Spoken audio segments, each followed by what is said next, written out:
Basic microeconomics. What is microeconomics? Microeconomics is the social science that studies the implication of incentives and decision. Microeconomics shows how and why different goods have different values. It is the study of how households and businesses make choices, how they interact in markets, and how the government attempts to influence their choices. Specifically, how those affect the utilization and distribution of resources. Kung paano nagsasagawa at nakikinabang ang mga individual at negosyo mula sa pinakamahusay na produksyon at pagpapalitan, at kung paano pinakamahusay na nakikipag-ugnayan at nakikipagtulungan ang mga individual sa isa't isa. Sa pangkalahatan, ang microeconomics ay nagbibigay ng mas kumpleto at mas detalyadong pag-unawa kaysa sa macroeconomics. Basic concepts of microeconomics. The study of microeconomics involves several key concepts, including but not limited to incentives and behaviors. How people, as individuals or in firms, react to the situation with which they are confronted. Utility theory. Consumers will choose to purchase and consume a combination of goods that will maximize their happiness or utility, subject to the constraints of how much income they have available to spend. Production theory. This is the study of the production or the process of converting inputs into outputs. Sinisikap ng mga producer na piliin ang kombinasyon ng mga input sa paraan ng pagsasama-sama ng mga ito at magpapalit ng gastos upang makinabang ang kanilang mga kita. Price theory. Utility and production theory interact to produce the theory of supply and demand, which determine prices in a competitive market. Sa isang perpektong mapagkompetensyang business, ito ay naghihinuha na ang presyo na hinihingi ng mga mamimili ay kapareho ng ibinibigay ng mga producer. Nagre-resulta iyon sa equilibrium ng pang-ekonomiya. Ang mga paksang sakop sa microeconomics ay tumutukoy sa pakikipag-ugnayan ng mga sambahayan at negosyo. Ang pangunahing paksa ay ang supply at demand, equilibrium, competition, pag-maximize ng tubo at opportunity cost. For the low demand, as price rises, it happens when the quantity demanded goes down. Example of microeconomics: how a local business decides to allocate their funds. How a city decides to spend the government surplus. The housing market of particular city or neighborhood. And lastly, production of a local business. When the quantity supplied and quantity demanded is equal, it is called equilibrium.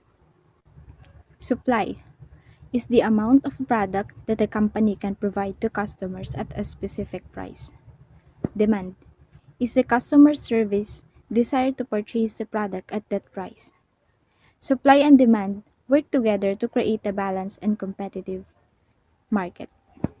The goal of the profit maximization is to make money. Nangangahulugan ito ng paglikha ng mga produkto o serbisyo na gustong bilhin ng mga tao at paghahanap ng mga paraan upang magbenta ng higit pa kaysa sa gastos na sa paggawa o pagkuha ng mga produkto. Ang pag-maximize ng kita ay isang mahalagang layunin para sa negosyo at sa lahat ng laki. Opportunity cost refers to what you have and to what you give up to buy what you want in terms of other goods or services. When economists use the word cost, we usually mean opportunity cost. Ang gastos sa pagkakataon ay nagbibigay ng balangkas para sa paggawa ng desisyon upang makahanap ng pinakamaraming benepisyo, lalo na para sa limitadong mga mapagkukuhanan tulad ng oras at pera. Macroeconomics.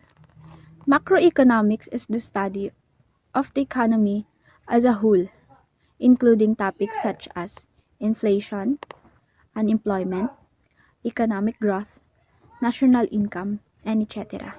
What is economics? Economics has a scarcity, economics, natural resources, land resources, labor, human capital, physical capital and financial capital, and entrepreneurship. Scarcity is the resources we use to produce goods and services are limited. Economics is the study of choices when there is scarcity. Natural or land resources. It is the resources provided by nature and used to produce goods and services. Labor. The physical and mental effort people use to produce goods and services. Human capital.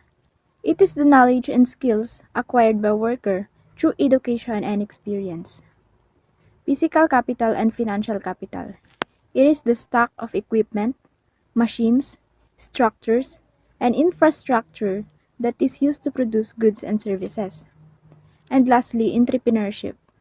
The effort used to coordinate the factors of production, natural resources, labor, physical capital, and human capital to produce sell products. Objective. The objective is the goal or desired outcome of a choice. Number one objective is individual may try to maximize utility given the constraints of income, time, prices, and etc. Number two objective is firms may have objectives such as the maximization of profits, sales, market shares, etc., or minimization of cost per unit. The third objective is a social objective. It is to maximize the well-being of the member of society. The economic system. In the economic system, we need to recall the three basic questions facing all economic systems. Number one, what gets produced? Number two, how is it produced? And number three, who gets it?